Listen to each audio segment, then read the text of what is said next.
আবারও বিরাট কোহলি প্রমাণ করল কেন তাকে ক্রিকেটের রাজা বলা হয়।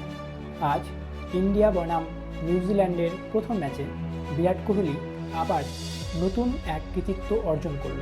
আন্তর্জাতিক ক্রিকেটে সচিন টেন্ডুলকরের পর বিরাট কোহলি দ্বিতীয় সর্বোচ্চ রান সংগ্রহকারী হয়ে উঠলেন। তিনি শ্রীলঙ্কার কুমার সাঙ্গাকারাকে পিছিয়ে ফেলে দ্রুততম 28,000 রানের এক নতুন রেকর্ড গড়লেন। এই ম্যাচটিতে নিউজিল্যান্ড 50 ওভারে 8 উইকেট হারিয়ে 301 রানের টার্গেট দেয়।